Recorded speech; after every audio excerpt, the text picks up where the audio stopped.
So not only that we are bringing insurance to pay, we are also bringing 4 times more than what we paid for the policy, quadrupling really the investment.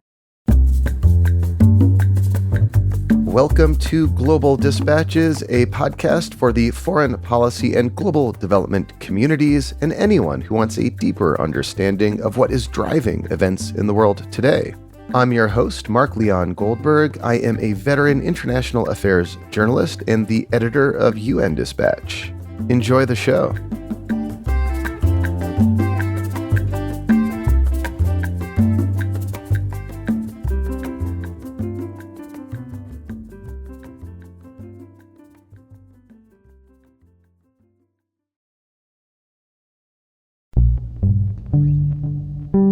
If you are a regular listener to the podcast and reader of our Associated Global Dispatches newsletter, you will know that I think one of the most important issues in the world today is the growing gap between humanitarian needs and funding available to meet those needs. Climate change and conflicts are causing a surge in the number of people around the world who need a modicum of humanitarian aid to survive, yet funding has not kept pace. Far from it. That gap between humanitarian needs and funding is large and growing. In the face of this kind of pressure, one of the largest and oldest international humanitarian organizations, the International Federation of the Red Cross Red Crescent, is trying something new. While they still rely on traditional donors like wealthier Western countries, they are also experimenting with innovative financing schemes. This includes using insurance in a novel way and exploring how issuing bonds or selling carbon credits might fund its humanitarian work. Joining me to discuss how the IFRC is approaching some of these complex financial instruments is Nina Sterlikovic, IFRC's Undersecretary General for Global Relations and Humanitarian Diplomacy.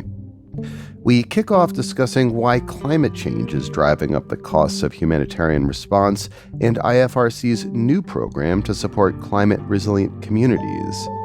We then have a long conversation about how IFRC plans to pay for both its new efforts to promote climate resilience and also its long-standing disaster relief work around the world.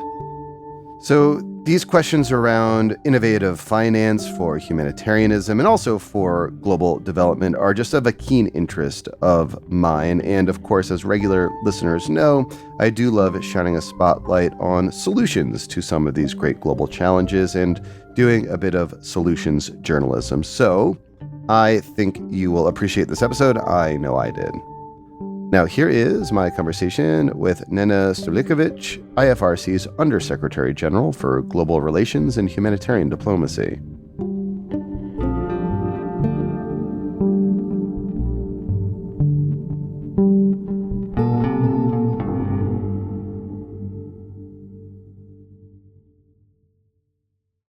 So, Nina, I just wanted to kick off by asking why it is that the IFRC considers the impact of climate as the single biggest humanitarian challenge you face. I mean, if you look at some of the most dire humanitarian crises in the world today, like Gaza or Sudan, climate is not obviously at least the culprit.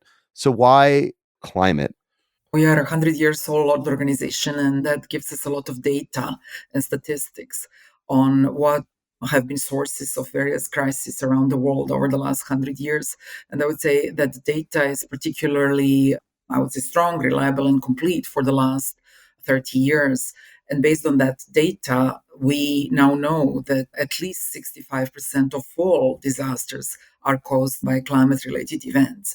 So that's one of the reasons why climate and climate strategy is a key part of the IFRC's approaches.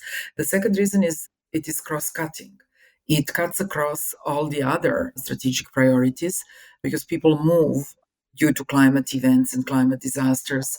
People's health is impacted by climate disasters. And in our mind, our 3 top priorities are climate, health, and migration, but climate is the cross-cutting one. So we have put it in the center of everything that we do. Of course, more broadly, climate change is threat not just to planet, but also to people. people's health, as I said, their lives and livelihoods. And while not typical for humanitarian organizations to really single out climate as the main focus area, we have done that in the last few years. And a lot of our programming and operational implementation has climate in mind when we structure those programs. Yeah, I mean, it is interesting to see how such a frankly old and established organization like IFRC has pivoted over the last several years to focus on climate as the kind of key driver of humanitarian crises that the IFRC was set up over 100 years ago to address. And that includes your relatively new global climate resilience platform. Can you explain what that is and how it works? Yes, the philosophy of the Global Climate Resilience Platform comes from the need to invest in resilience. It's not just that we know that climate events will largely create the disasters that then require humanitarian response. And organizations like ours are very good at that response. People in red vests, they go to the events and disasters happen and they save people's lives. And they do that at the furthest community level because those volunteers live in those communities. But that's not enough. The idea of the climate resilience platform is based on the need to invest in more resilient communities so that some of that response is either less needed or is less costly. So a climate resilience platform, and it's global, it covers 100 countries most vulnerable to climate, is pushing us to think about how we can support communities, thousands of them, to become more resilient to climate events. And it is an ambitious platform. It is looking for $1 billion of financing over the next 5 years. And as I said, it will be implemented in 100 countries with 100 of our national societies at the deepest community level. We believe that it can reach 500 million people and make them, their lives, and their livelihoods ready for the impact of the next climate crisis. So that's the philosophy of the Climate Resilience Platform. I mean, after all, it's a compilation of proposals around certain pillars where we're looking for different donors to support different type of operations. We have donors such as Netherlands, they're interested in water, and they have supported proposal that's about water at the heart or from satellites to sandbags, protecting the communities from floods. With USAID, we worked on proposals in urban centers around heat and preparing people in those communities, in urban communities, for heat attacks or situations. And we have several other donors with whom we are discussing some other types of resilience interventions. And all together, they will become 1 billion climate resilience platform to be implemented in 100 countries most vulnerable to climate. Just to make this conversation a little more sort of granular and real for listeners, I mean, you mentioned, for example, working with USAID to help prevent extreme heat from impacting communities. Can you just describe some other so-called like resilience initiatives that you foresee being deployed as part of this global climate resilience platform? Just kind of more examples I think might be helpful for listeners. Absolutely. And, it may sound very simple, but the operational approach of Red Cross is basically its deeply rooted presence in local communities. So a lot of these activities that are funded by some of these donors and through some of the proposals that I mentioned are around people to people interactions, explaining to people that the climate event is coming, that the flood is coming, explaining to people how to protect their houses, where to save or put their assets, where to store some of the valuables, what to do with their livestock. So it's very simple, but it does save people's lives when the floods come. So we call this type of interventions early actions, really based on early warnings. You probably hear a lot about early warnings for all and early warnings, early action. So the Red Cross volunteers are working with communities on warning them based on weather forecasts about the weather related disasters and help them prepare by advising them on what to do, including moving people to the shelters. In Bangladesh, for example, through that approach, we have now been able, when the floods come, and we have recent ones as well, to save many more lives than, let's say, 10 years ago, where that preparation and moving people to safe spaces ahead of the climate disaster when that was not thought of. So that would be that early warning, early action space, one set of interventions. We are now trying to have interventions around nature based solutions. We believe that if the communities are greener, more environmentally friendly, there is a planting of trees and there is a greener community, that they are also less prone to some of the disasters.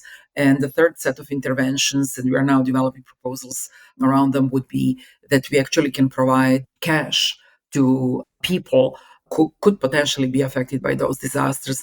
And that's the area that we call social protection in countries where there are good social protection systems. So, in these three different areas, Red Cross is very well placed to have this people to people interaction and to explain to them what they need to do or to move them out of their homes in the case of disasters. So you mentioned earlier you're seeking to raise $1 billion to reach 500 million people. Presumably some of this will come from traditional donors, but I know that your particular expertise is around innovative financing. So what innovative financing opportunities or options do you foresee can unlock access to non-traditional funders, not just looking towards donors, for example? Generally, it's very hard for humanitarian sector to have a lot of innovative finance options. You don't see there too many bonds, too many insurance products, just because the sector is funded 100% by grants. And normally, when you have innovative finance structures, you actually need a private sector component or a private sector partner. And with private sector, normally you're looking for something, for a product and instruments that's financially sustainable. And I came to IFRC from International Finance Corporation, the largest private sector development financier in emerging markets. And it has taken me some time to understand what could be applicable to the humanitarian sector. And now that I spent some time on it, I believe that prearranged financing around insurance is definitely one of the maybe most prominent options. What is that? Can you explain that a bit more? I don't really know what that means. Basically, we don't necessarily know all the types of insurance that can be taken and whether the insurance can actually work in some of the countries that are less developed or communities that are further away. But we are testing the insurance product on our draft that I know you wanted to ask me about, where we have Mhm. practically insured the fund that then gets deployed when the disaster happens. This is the first time in the sector that we practically insured the pot of money. We are Mhm. not insured against a disaster, right? So why don't we explain that? Actually, let's take some time now. So the draft you reference is the IFRC's Disaster Response Emergency Fund, basically a pool of money that can be summoned when disaster strikes and deployed to serve IFRC's humanitarian needs at the time. Basically, like an emergency pool of money. And what you just mentioned, it's my understanding that you have been able to create some sort of insurance mechanism for this entire pot of money. Can you explain how that works? Yes, and before I get into that, I just want to say that DREF is a lot about response when the disaster already happens. And the Global Climate Resilience Platform that I talked about previously is more about building that resilience. And we're exploring innovative finance instruments around the platform, including insurance. But at this point, I don't know how they might look like. For DREF, we Mhm. know. For Disaster Relief Emergency Fund, we know that we wanted to grow the fund from 30 million Swiss francs a few years ago to now 100 million. And we knew that we cannot do it only by leveraging traditional donors, as you said. We knew that the funding has to come from some other mechanisms, either private sector donations or some of the private public partnerships. And as I said, for the first time in the history of DREF, and I think for the first time in the humanitarian sector, we have been able to buy insurance for DREF. I'll use the figures that are currently applicable. For 5 million Swiss francs, we buy insurance for draft so that in any particular year, if draft disbursements reach 33 million Swiss francs, the insurance starts paying into the draft pot. Hmm. And instead of calling on traditional precious donors grants, and we know that all the governments are now really struggling to fund all the compounded humanitarian needs, we are actually getting insurance to pay. Ah. What it means for draft, I will take an example of a draft of 100 million. For draft of 100 million, our 5 million payment for the policy can get us 20 million of income into draft. So not only that we are bringing insurance to pay, we are also bringing 4 times more than what we paid for the policy, quadrupling really the investment. So that's fascinating. I mean, I've covered humanitarian issues in the past, and DREF has a kind of a sister in the UN system, Yes, the Central Emergency Response Fund, CERF, which operates very similarly. It's a pot of money that donors pay into that can be tapped when a disaster suddenly strikes, or sometimes also tapped when there is an ongoing disaster that just needs an injection of money that isn't potentially raising money on its own.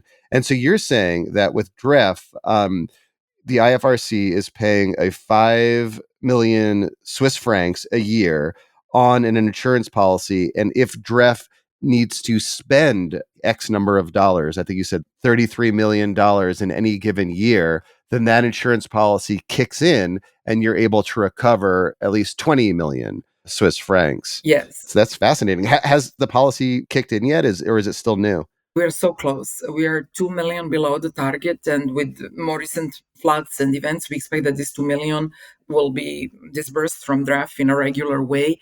And that will be like in a few weeks, an Hmm. opportunity for us to start tapping into the insurance policy. But what's interesting from my perspective, because I run partnerships for IFRC, for a fund of 100 million, I need 80 million in grants. I need 5 million also in grants to buy the insurance policy, but I will then leverage the 5 million for 20 million income. And if Hmm. you start playing with numbers, we're now only talking about 100 million. As you know, SURF that you mentioned is much larger. Nothing would prevent us to have 20 million of premium to buy 100 million of income for draft, Hmm. right? Or 200 million of premium, for a billion of income. I think it can be a big numbers game once we prove the instrument, and that's why we're all watching how quickly this trigger can be reached. We think that we are very close to it to prove the concept. Not to be like cynical here, but wouldn't it be in the incentive of the IFRC to hit that disbursement figure of 3 million so you can just trigger the insurance policy? I think it would, but we are not kind of cooking the numbers, if I may call it that way. The ratios, the 5 million for 20 and the trigger point, they were assessed based on 30 years of data. And the modeling was done heavily in a way that nobody gains, nobody loses, really, because it's the first time for Aon and the reinsurance that they're working on this type of instrument with the humanitarian sector. It's clearly the first time for us. We have an agreement that the policy will trigger at least once in 3 years, right? And for that, it's in nobody's interest, really, to play with numbers. That's one part of the response. And the other one, all of this is modeled on the rules for disbursement of draft. There are Hmm. maximum limits. There is coding for different types of crisis. So you cannot run to reach the target if it's not as per the operational rules of deploying that draft. Presumably, these insurance companies, you mentioned Ion, I mean, they have actuaries who are far better at math than I, and know how the numbers work. And so that, they're not in the business of losing money. Like, this isn't a charity game for them, right? But in some ways, it is, I have to say. There is a fair Okay. play because we are opening the whole sector now. They've never been in this sector. It can be, as I said, big numbers, big business. I think that they will get fair returns, but they will not get ultra commercial returns on this because they know Mm. that they are dealing with the humanitarian sector. And I think since day one in Aon, we found a credible partner who really wanted this to do also for doing good purposes. And now they're discussing with Surf and Start Network Okay. options there. So it is really potentially creating a new market. What was a bigger issue for us as a humanitarian organization was how to pay for the policy. Because in the humanitarian sector, the money is needed now. It's needed now to save people's lives. So this 5 million that we are using to buy the policy for a potential release of more funding into draft, whether it will happen or not, it's not super clear. That 5 million is somehow locked in, right? And those 5 million we could have used now to respond to Bangladesh floods and to respond to other things. Mm. So it was a bit of a moral dilemma.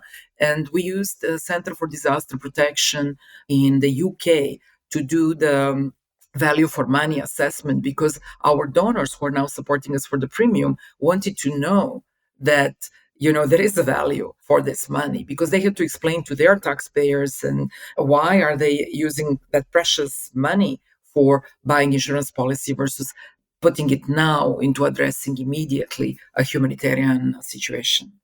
So we'll see if this policy is triggered in the coming weeks. You expect it will, though, correct? That's what the numbers are saying Mm. as of now. And I do believe that this is the second year that we have bought insurance. The next one is the third one.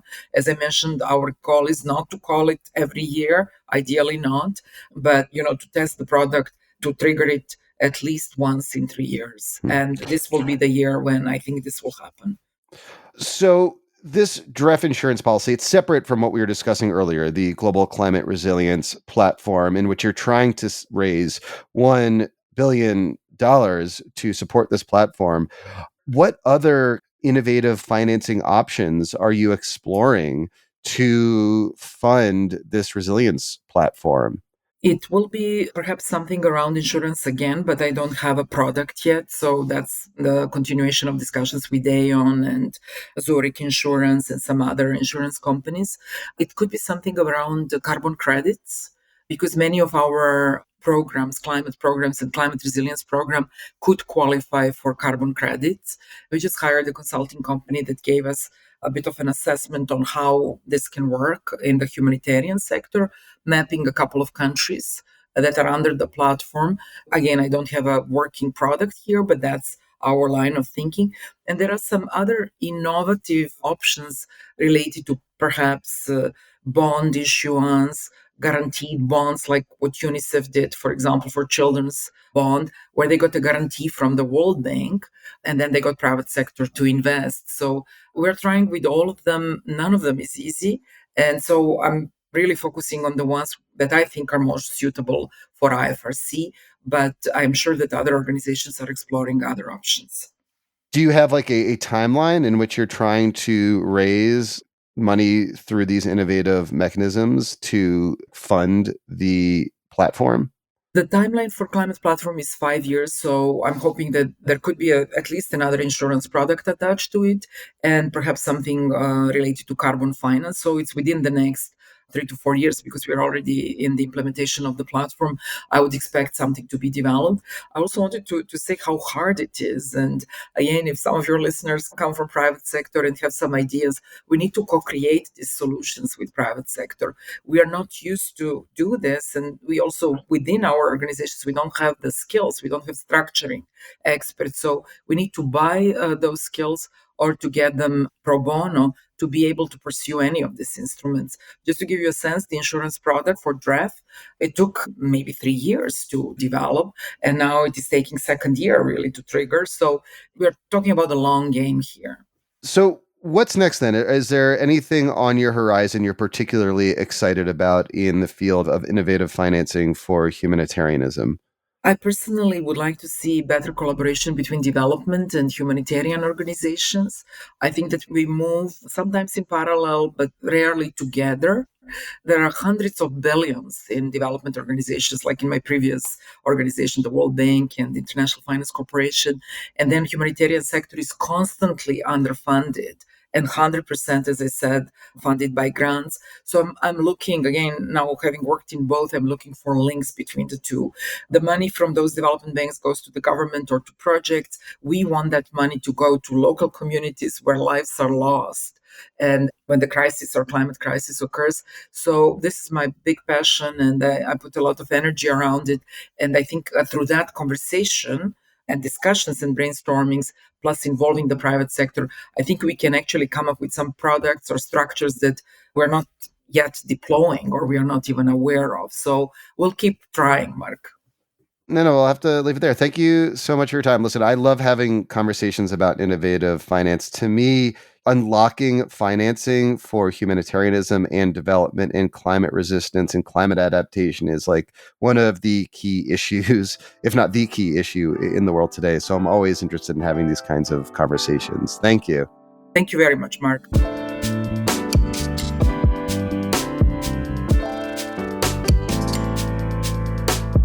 Thanks for listening to Global Dispatches. The show is produced by me, Mark Leon Goldberg. It is edited and mixed by Levi Sharp. If you are listening on Apple Podcasts, make sure to follow the show and enable automatic downloads to get new episodes as soon as they're released. On Spotify, tap the bell icon to get a notification when we publish new episodes. And of course, please visit globaldispatches.org to get on our free mailing list, get in touch with me, and access our full archive. Thank you.